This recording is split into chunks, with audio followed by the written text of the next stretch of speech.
Kaumna hi district headquarter sa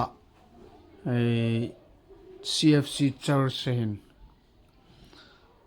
obung lam kai hon ka Jidan dinga daisy evin ka Jidanin lazang phai to lai nai cha hi jong le lai mun hin ka Jidanin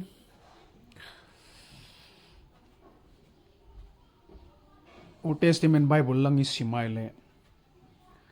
nakitha na lam lamaning jing zungin na lai atin pakai ho sat na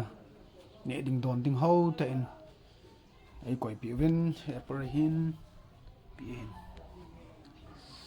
ka gina no mei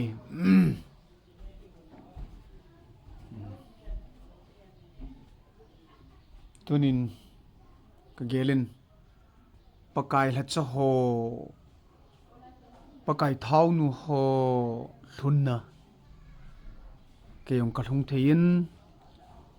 pakai la cha ho do khang ka tovin ka ki pain chi hi ke ya ima cham pun jong le pathin ho na le pathin ning hlen na pathin mi ngai lut na zala ke tabang bep jong hi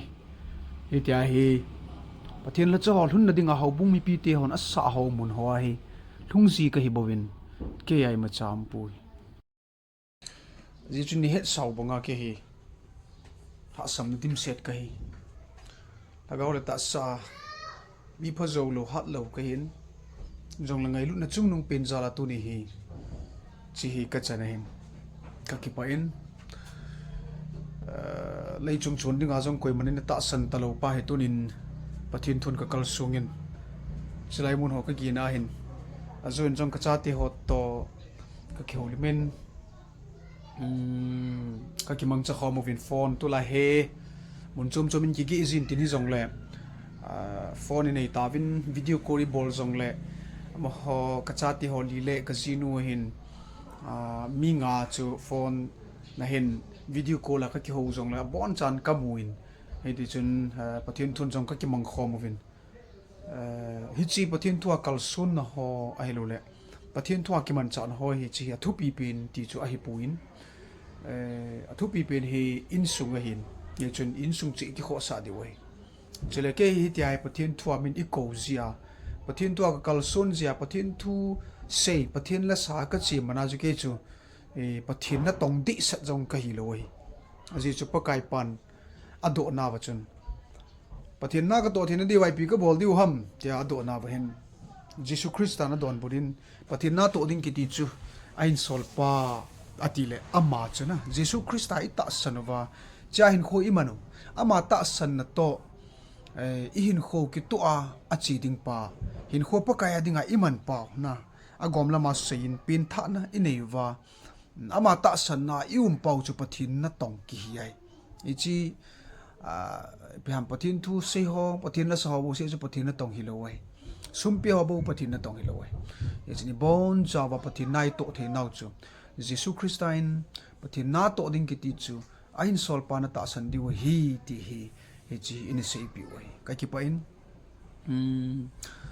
e ha pathin lung se na zalin ka khol jin na ho ti chu YouTube hin na vevin YouTube ka kholzin na ho na vevin ka seinom chu ni chi na vet ho chu ke hin kholang hung ki dal han tin lam ka hin ki ta jong le video chu isi mun be se la phone hi asajin ya chu ban nei chai kan sim ji le ai long hi ki lung ta yong la kholanga dana chu ka YouTube channel ra chu ka hin ai ma wang so da hi lam ka thung ka hitan hi jong le ka video awang chu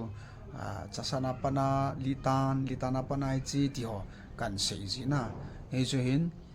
phone a video ka kap thei chan ka kap jia ka kholjin no hi in luma hi all ta ni ta chu ka sim ji na all lola kan het lu da kan la ji hin ke nong be sia het ding chu phone hi export i bol na hi ti ho ayong ko saji hin YouTube hon jong hi iti sei dia YouTube ho he iti ki sehan lang hele lungsit au ma ki uma he I phone sa sajing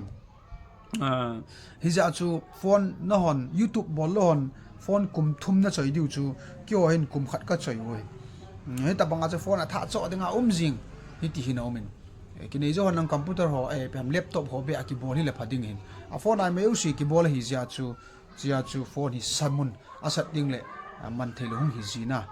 pa le tha hin cho ding hi zin ti hin ki omen agi nei lo zia chu ki tile phone hi cham khat be ki choi han ti dana chu YouTube hi all ta kan pi ji ai na tu ni ka ki man cha ho jong he choi yong hi kan ve sa pu in he ta bang ka ki man cha de tiong kan sei pun lam ka kan hun ho jong kan pin ai pun na hi chu ho hi ine ki he thim diu hin ka phone hin tam pi omin ka khol jin no ho kan ve sa nai lo ho jong omin kan ve sa thei chan kan ve sa ding ka phone a hi hin hi chun ane he thim uti ka YouTube ma thil kan upload dan hi ni ti ai ka chin ho ka kap zia chule all ta edit ka bola export ki bolna a hi phone hi hung sa do ji hi zia chu upload di bol na yung net ki on YouTube ma thil ki upload ang phone asana sa hin mi ngai lut nei lo chu pathina nei lo he ki ti bonga phone jang hi ngai lut ding hin kon kharin phone hi net yong ki on ai pi ha bluetooth yong ki on ti ho ta bonga phone charging su to la phone chu sajing chu na phone lo hin phone chu dap lenga koi ding ai ya chu phone charging importing yong le ke hin flight mode ka ga koi avot na thei chan ding ka bola ji chu ka sei ma bonga YouTube hon ki ti he phone hi sajing ke ya chu phone hial lo loi ding a hongum ti chu ka sei hin den ka na mun CFC ka ki man na he nom ka sain hobung lam kai hon jong ai ji win speaker khat nei dal ha lewa he ti ai hung vil ji ta bonga om chon om pu ti he a sei phar ba chu ke yong a ki phal nau ai lo le ingai lut nau chu ka vet le ke yong lai mona he ka gia he ji video yong kan si ma hin ni chen ka ki pa in hi ti ho hi tup thu pi pending helowin ama sa pathin toi ki mu tu ting chule pathin i man nau chum hi ji ai ya chu kon kha chu thil pha bol loi kon kha chu pham jin dot thim loi he ta chu krista ti ba hi chi o hi cho la chu ake yong hi kham khama pathin jala chu nam mit pi ti hon pathin du sei dingai lo le pathin la sadinga chu ei ko ji wa hin na he lai CFC yong hi date 18 pada 20 chan hi tula October date 18 to 20 chan chu revival program tia ki manga wa chu ke speaker a chi ka hi in hen ke chu pathin na tong ka hi di lo hi dan he chu pa kai pa kam sung so chu pathin na to ding ki ti chu a hin sol pa na ta san di wa hi ti chu kristai ta san di wa pathin na to hi in nei cho hi di sa jong chu ki hi lo hi bon chawa pathin na i to wa hi ti chu cham cha kan sia chu la ka jin lunin ho chu mer chi dan dinga chu kan ki ko hin tin ka ki pa pi jong le dama ikimuto kirwa video tha ina lut kit masang sivin bon chavin sun tin chibe le jan tin mangpha